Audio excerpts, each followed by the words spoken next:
오늘도 좋은 소식 물고 온 파랑새입니다. 국무회의 빌런 빵진숙 얘기로 시작하겠습니다. 빠르면 다음주 국무회의부터는 빵진숙이 빠질 걸로 보입니다. 이 이진숙 씨는 문제가 많습니다. 일단 앉아있는 자세가 매우 불량하죠.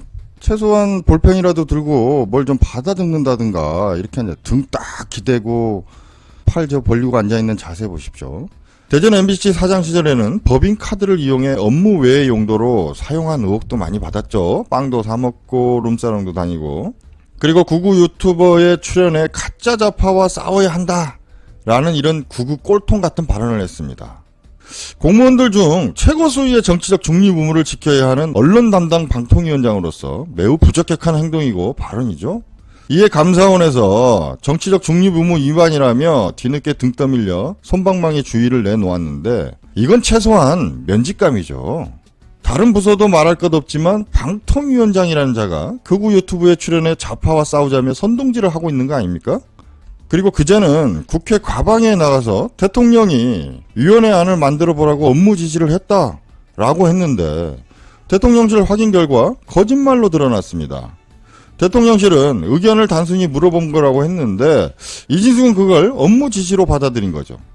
이런 거 보면 이진숙은 뭔가 자기만의 세계에 갇혀가지고 소통이 전혀 되지 않는 인물이다. 우리가 이걸 느낄 수 있는데 모든 걸 자기 입장에서만 생각한다는 거죠. 이런 사람하고 회의가 진행이 되겠습니까? 그러면서 국무회의에서는 내년 8월까지 자기 임기를 보장해주세요 라고 이렇게 떼를 쓰고 있는 거 아닙니까? 회의를 주재하는 대통령 입장에서 자기 말을 딱딱 끊어가면서 회의와 무관하게 자기 감정을 드러내는 이런 발언들, 행동들, 도대체 이게 회의가 진행이 되겠냐고요. 방통위원장은 엄밀히 말하면 국무회의 주체에 해당되지 않습니다. 정확한 그 위치는 참관인에 불과한 거죠.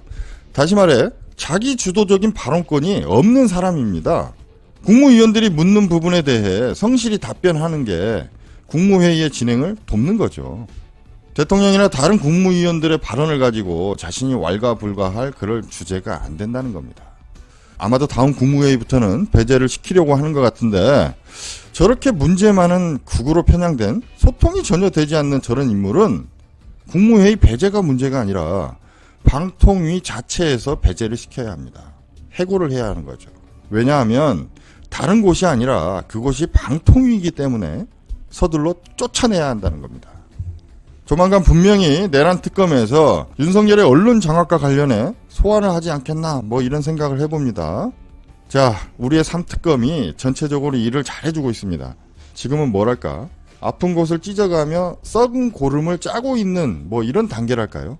하루하루 쏟아내는 거 보면 썩은 곳이 한두 곳이 아니죠. 오늘 윤석열의 재구속을 놓고 서울중앙지법에서 심사에 들어갑니다. 구속은 반드시 필요하고 불구속을 해줄 만한 명분이 전혀 없어 보이죠. 자, 결과가 뻔해 보입니다. 윤석열, 국힘에서도 손절한 윤석열이죠. 그럼에도 윤석열이 밖을 활보하고 다니는 건 그냥 국민 분열만 부추기는 꼴입니다. 특검의 조속하고 확실한 수사, 국가 대수술을 위해서라도 구속은 반드시 이루어져야 한다. 우두머리가 저렇게 머리를 빳빳이 들고 다니면 이 내란 부역자들, 자신의 부하들이 기가 살아서 이게 수사에 협조를 하겠습니까? 윤석열의 구속, 그 당연한 걸 우리가 이렇게 불안하게 지켜봐야 하는 현실 참 안타깝죠? 그래서 다루었습니다. 윤석열의 구속영장을 담당하는 판사로 선정된 남세진 판사에 대해 법조 전문기자 장용진 기자의 얘기 들어보시겠습니다. 윤석열 영장실질심사 누가 맡을까? 기대된다 또는 걱정된다.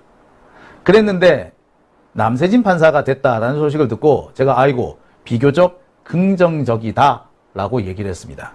왜 비교적 긍정적이냐? 서울중앙지법에는 4명의 영장 전담 판사가 있습니다. 그런데 그 4명의 영장 전담 판사 중에서 그나마 정상적인 사고를 하는 사람이구나 싶은 사람이 남세진 판사입니다.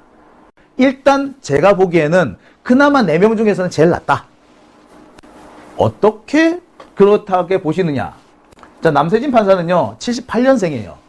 서울 대진여고를 졸업했고 서울대 법학과를 나왔습니다. 2001년 사법시험에 합격하는데요. 연수원 33기로 수료합니다. 23살에 사법시험에 합격합니다. 소위 말해서 소년등과죠. 이런 나이에 합격을 한 겁니다. 성적도 좋았다고 해요. 그래서 사법연수원 4분기를 수료를 할 때 전체 3등이었다고 합니다. 그래서 대한변호사협회장 상을 받습니다. 서울중앙지법에서 판사로 출발합니다. 그리고 서울 동부지법, 그 다음에 대전, 의정부, 부산 동부지원에서 부장판사를 하고요.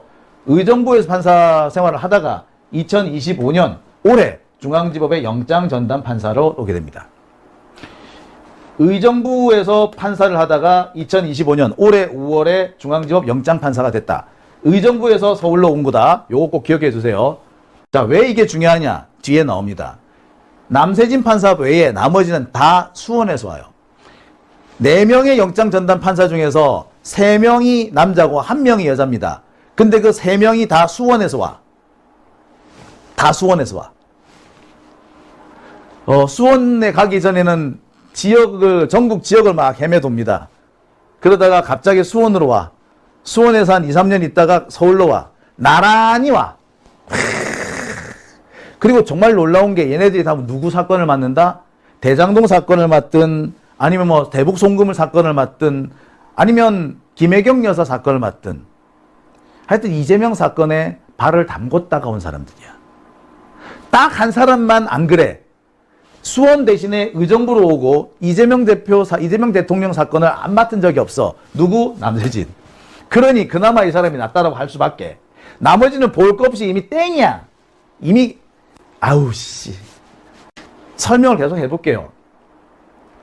자, 서울중앙지법 영장전담재판부는 정재욱 판사, 박정호 판사, 이정재 판사, 그리고 남세진 판사, 이 세 사람입니다. 70년생, 73년생, 72년생, 연수원 30기, 32기, 32기, 33기.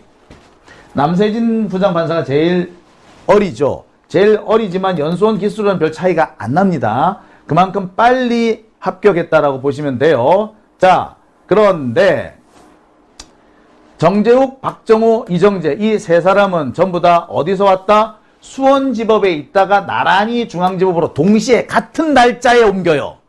올해 5월에 같이 3명이 싹 옮겨. 수원에 있다가. 이런 경우 없어요. 아니, 아무리 판사 인사 개판이라도요, 영장 전담 판사 3명이 나란히 수원에 있다가 싹 옮겨오는 사례 없어요. 인사 이렇게 개판으로 안 합니다.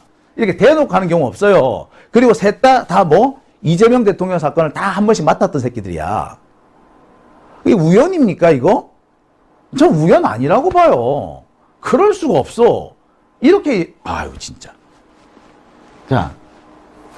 그러니, 남세진 부장판사, 얘가 그나마 제일 낫다고 볼 수밖에. 얘 3명은, 처음부터 텄지? 또 말할 필요도 없지?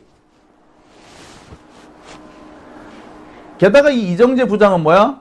지난번 내란 특검 체포영장을 기각한 사람이야. 지난번에 내란 특검에서 윤석열이가 하도 소환해도 안 나타나고 하니까 3번씩이나 소환에 불이용하고 하니까 어떻게 합니까? 체포영장을 받으려고 영장을 청구하죠. 그런데 그 영장을 기각했던 게 누구다? 이정재. 그러니까 봐. 안 그래도 의심스럽는데 그 의심을 그냥 확신으로 바꿔주는 거 아닙니까? 그죠? 자, 이 남세진 판사의 판결 중에 눈에 띄는 게 있습니다. 보도가 좀 나갔던데 대법원에 진입을 시도한 대진년 대학생 4명의 구속영장을 기각했다. 자, 이게 올해 12월입니다. 그러니까 아마 남세진 판사가 중앙지법 영장판사로 부임하자마자 맡았던 사건이 이 사건일 겁니다. 대진년 회원 4명 구속영장 기각, 이 사건이에요. 그러니까 당시 대진년 회원이 대법원에 쳐들어갑니다. 그래서 조희대 구속, 조희대 사퇴 이렇게 시위를 벌려요. 근데 대법원 안으로 진입은 못하고 경찰한테 붙잡혀 와가지고 감옥에 갑니다.